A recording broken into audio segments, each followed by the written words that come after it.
দর্শক দর্শনের পরে নৃশংসভাবে খুন করেছে। আর এই রাষ্ট্র শুধু দর্শককে গ্রেফতার করে জনগণকে ঢুকে দিতে চায়। আমরা শুধু দর্শকের গ্রেফতার দেখে রাষ্ট্রের দুঃখকে আর বসতে চাই না। আমরা চাই এদেশের প্রতিটি দর্শন, প্রতিটি খুন, প্রতিটি হত্যার সুষ্ঠু বিচার হতে হবে।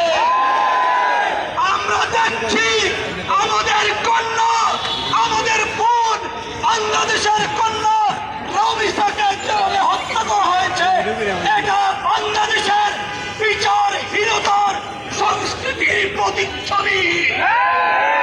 অন্তত রামিসা হত্যার বিচার যদি প্রকাশ্যে না করা হয়, তাহলে মনে করতে হবে এই রাষ্ট্র দর্শকের পাহারাদার।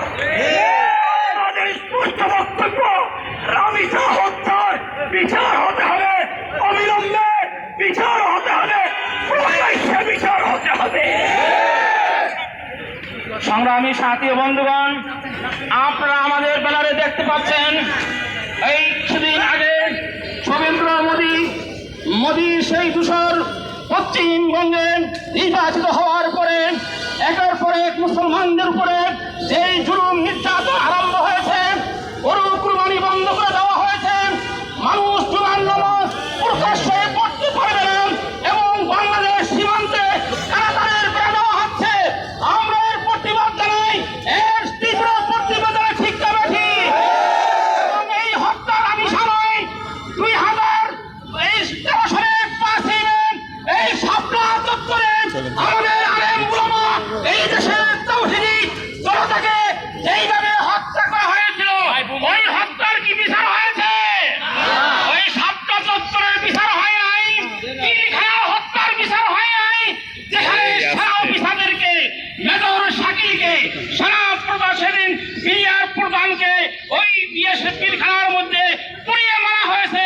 57 জন সেনা অফিসারকে হত্যা করা হয়েছিল, বিচার হয়েছে। জুলাইতে আমাদের ভাইদেরকে শহীদ করা হয়েছে, যে বিচার হয়েছে। এই দেশে কোনো বিচার নাই, তাই আমরা বিচারের দাবিতে শিশু রামিসা সহ যত শিশু, যত মানুষ গুম হয়েছে, আহত হয়েছে, শহীদ হয়েছে, সবার বিচার আমরা চাই কি না চাই? এই দেশকে শান্ত করতে হলে, এই দেশকে শান্তিময় দেশ করতে হলে আমাদেরকে বিচার করতে হবে অবশ্যই। এখন আপনাদের সম্মুখে বক্তব্য রাখবেন আমাদের ফুয়াদ ভাই, জনাব মোহাম্মদ ফুয়াদ।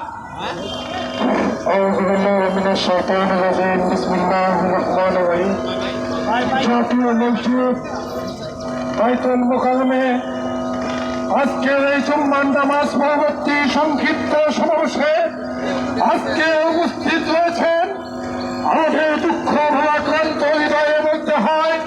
আপনারা আমাদেরকে দেখছেন, আমাদের হৃদয়ে রক্তক্ষরণ হচ্ছে। আমাদের সন্তান তুল্য থাকে ধর্ষণ করা হয়েছে, ধর্ষণ করে